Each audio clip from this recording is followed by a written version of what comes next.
Hello and welcome to this tutorial on how to use the Breville espresso machine. First, we're going to take the water tank and lift it up vertically from the back of the machine. It's very important to make sure that there's always water in the water tank, otherwise you could potentially damage the machine. To fill the water tank up, always use the refrigerator water because it's filtered.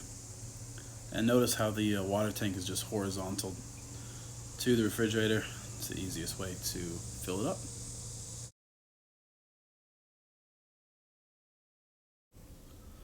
Alright, next we'll put the water tank back in. Notice the minimum and maximum water levels. Water tank just slides in, and we'll turn the machine on pressing the left button. Once it stops flashing, the machine's ready for use. You can then select the different filter sizes, single or double. I always use double because in the portafilter there's already a double cup. I keep my coffee beans in a stainless steel tin that's airtight. Just take the lid off of the bean hopper and pour the beans in.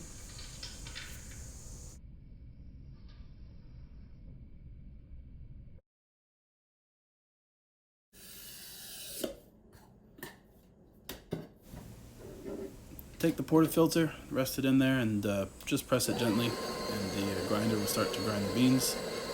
On the left-hand side of the machine, there is a grind wheel for coarse or fine. And I'll have another tutorial about what type of grind works best for.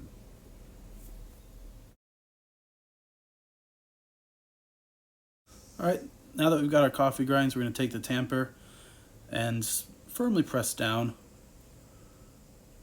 You want to be consistent with how much force you press down, and it's very important to wipe off any excess coffee beans on the side, otherwise you could damage the machine.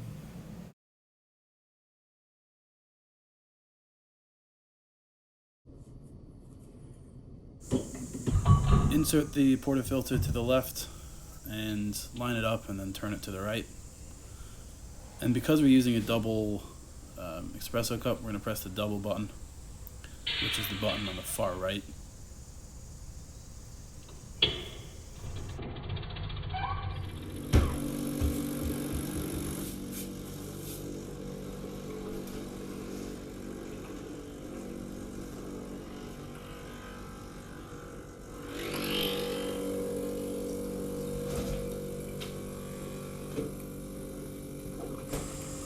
Notice that the pressure gauge in the middle of the machine is at the 12 o'clock position. That's indicating that we have a good grind size. If it's too high, it means the coffee grinds are too fine. If it's too low, it's too coarse. Take the portafilter out and never put coffee grinds in the sink. It can damage the garbage disposal.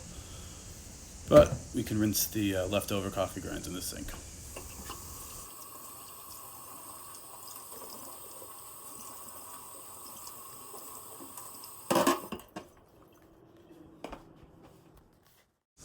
This coffee machine can be quite messy, so clean up as you go.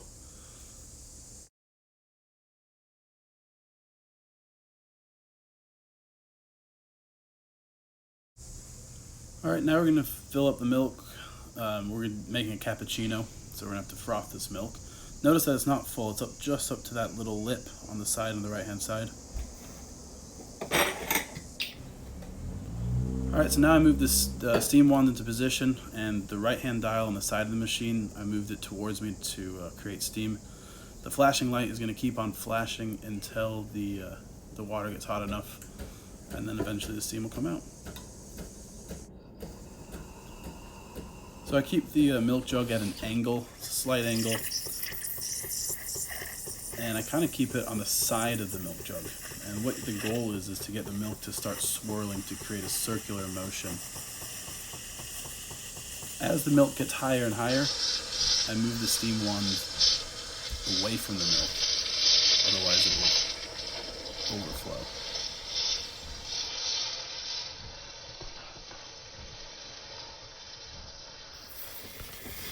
Alright, to judge when the milk is ready, I use my right hands and hold it onto the jug, and once it gets to be almost unbearable to hold the jug because it gets so hot, then we know the milk is ready.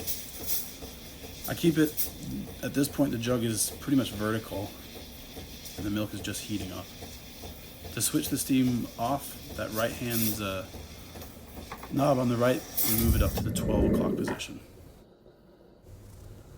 Alright, it's very important to clean the steam wand, and take a tea towel and move that dial away from me, and that's the hot water. And I use hot water and a tea towel to wipe the steam wand off. It's also important to put the steam back on to flush out any milk that could be in the line, and I just let it run over the tea towel.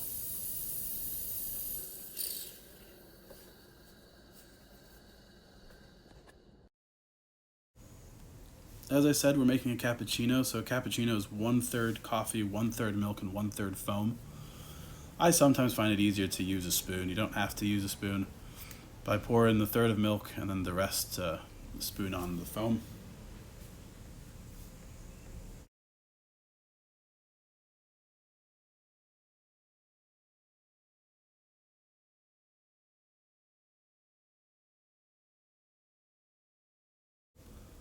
When I was in Italy, a lot of times the cappuccinos came with a little bit of cinnamon.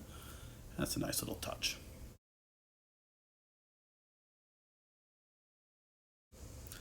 And always keep a clean workspace. Once you're finished with the machine, simply turn it off by pressing that left-hand button. There you have it, a perfect cappuccino. Over time, the drip tray fills up with water, so you just simply slide it out, and you can dump the drip tray in the sink.